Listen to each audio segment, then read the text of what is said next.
Čaute, ja som Tidal Psycho a vítam vás pri mojom druhom videu. V tomto videu si ukážeme, aký je matchmaking niekedy dobrý a niekedy je svinia. Proti mne sú dve deviny, dve schopné deviny s dobrým VN-kom.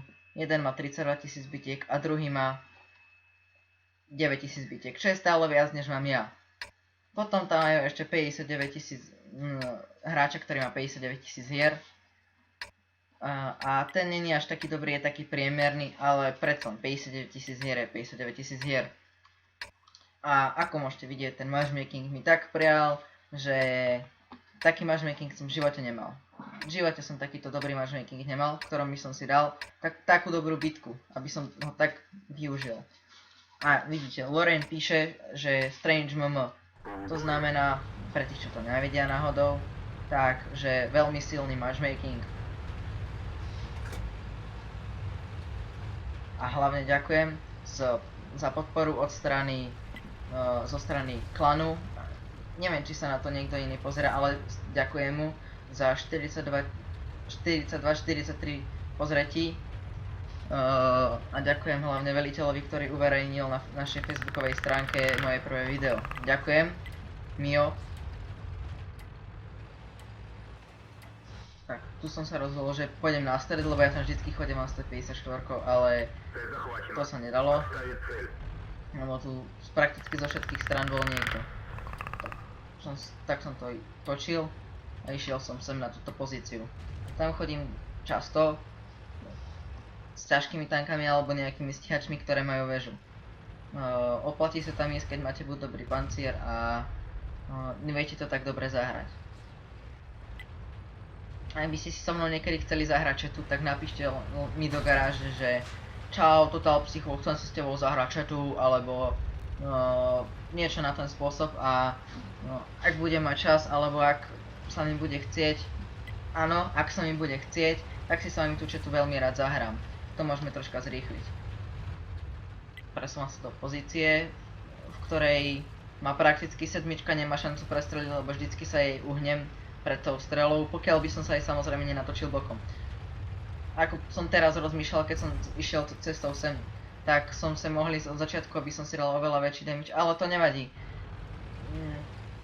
Mne to nevadilo, lebo za výsledok tejto bitky som veľmi spokojný. Neviem, ako som ho trafil, ale môže byť. Troška to laguje, pardon, ospravedlňujem sa za lagy.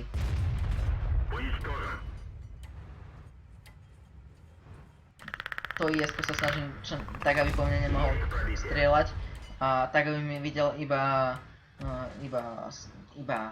túto prednú časť, ktorá je veľmi naklopená do toho uhlu, nemá prakticky šancu prestreliť, pokiaľ mi to nedá do predného koliečka. Tu som sa snažil ho zabiť, ale netrafil som a on ma trafil. Som to moc unáhlil, dobre. Išiel som na tú KV3, tá neviem ako netrafila, ale tak mohla si počkať a idem na ňu.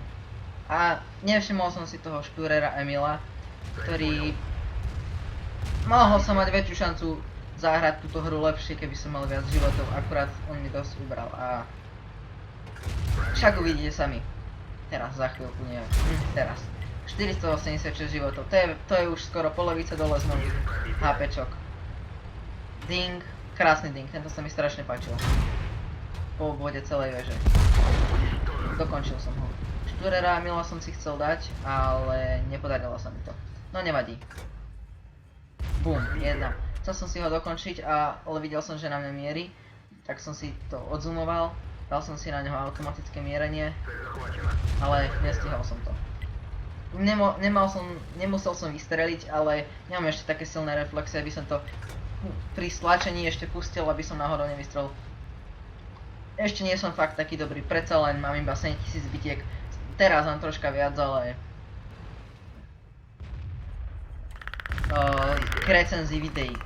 Budeme recenzovať tanky, ktoré sú prémiové alebo s ktorými sa mi dobre hrá, aby som mohol podať ten výkon. Nebudem hrať s tankami, ktorými sa mi vôbec dobre nehrá a sú podľa mňa strašne šitné, len preto, aby ste videli, robí to každý tutoriály. Ja budem robiť s lagmi, budem robiť tie videá tak, aby ste si z toho niečo zobrali. Nie, že pustiť vám 10 replayov s MKami, pustím vám radšej 10 hier, normálnych klasických hier,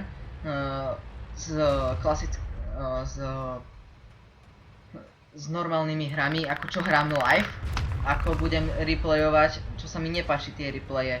Lebo v replayi ste veľký pán, ale na život to nemusíte tak dobre zahrať, lebo v replay vám môže sadnúť matchmaking, môže sadnúť situácia, že tú situáciu viete dobre zahrať. Je tam veľa faktorov, ktoré na toto vplyva a mne sa to nepáči. Je to môj subjektívny názor. Netrestajte ma za to, ale prepáčte.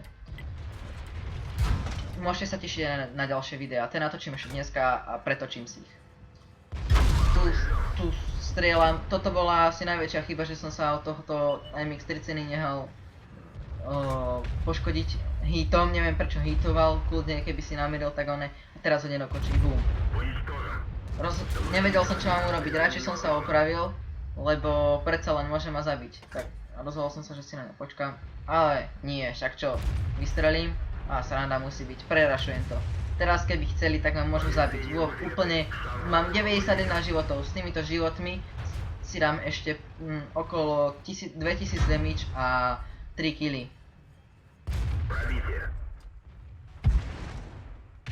EZU 150, nemám ma šancu prestreliť, iba že by išiel heječkom, ale neviem, ak som ho dingol, ale tak môže byť. Dobre, že ma nemajú šancu prestreliť ani deviny, teda málo ktoré deviny, možno stíhače. Vidíte. Nejak 204 penetrácie nemajú šancu. Tu som sa ich snažil nejak dať, ale IS-2, pozrite. Najväčší kritická situácia z mojej strany, že som si ho vôbec nevšimol na minimape a iba som videl, ako ide. Tak som rýchlo si nameral na ňo a pás. Vôbec som nečakal, že bude pás a už som myslel, že tú hru prehráme. Ale nie, neprehráme sme. Mohol som si domieriť, nedomieril som, nevadí, čo už. Keby som utrel do podspodku, tak ho podľa mňa prestrelím. Aj tohto. Mohol som si domieriť, nedomieril som. Už som bol v tej stresovej situácii, že som sa celý triasol, celý som sa klepal a proste som sa bál, že si dám MK, ja vždycky keď si dám MK alebo mám fakt dobrú hru, tak si takýto pocit mám. Toto neviem, čo sa stalo vôbec. Ten vrak sa ako keby pohol, alebo mal som mikrolag alebo čo. A teraz. To tiež neviem, čo sa stalo. EZU 150 po mne asi nemierilo, ale tento áno a neprerazil ma. Tak, Tiger 2 je mŕtvy. Teda, T-29 je mŕtva. Dobre. Teraz idem na toho T-Krape, že si dám posledný 6. kill, že jo, budem mať válečníka, jo, ešte možno to je na M-ko. Jo, poď!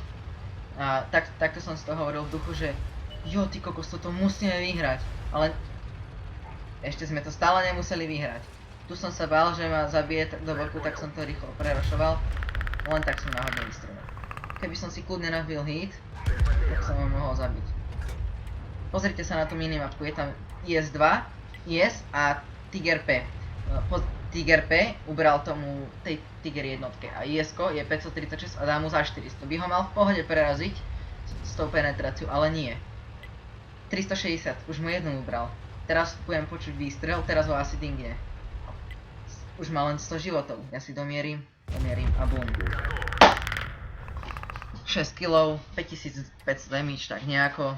Minul som všetky APčka, ktoré som mal. A teraz si pozrieme bitku.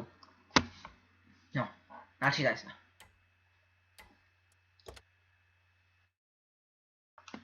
Ospravedlňujem sa za chvíľkové strpenie z vašej strany, ale mne to takto seká niekedy. Ruinberg 54. No, poď môj. Načítaj sa. No. Mnohé tabulka. No, vidíte. Instanker, pretože som mal fakt dosť veľa skúseností. Som nevedel, že za strieľanie sedmičiek budem mať tak veľa skúseností. Dobre. Oceľová zeď, lebo som neumeril a mal som asi najviac nadingané z celého týmu. Pretože devina. Confederate, neviem za čo, ale nevadí veľká ráž. Proste 5600 damage. Ani ten ich, ktorý dáva za 400, nemal taký veľký. Mal 3501 a pritom oni vyhrávali a prerazili celú jednu stranu. Potom IS-ko to dáva za 400 a predsa len sedmička. Válečník 6 kg a chladnú krvne, že som prežil nejaký odraz, keď som mal po 10% života. Podrobná správa. Tedy je ešte, aj vlastne aj teraz je ešte tá akcia na tých 10 zlaťakov a zarobil som 87 000 celkový počet za bitvu, 87 000, ja som prémiový hráč a každý mesiac si dokúpim prémko.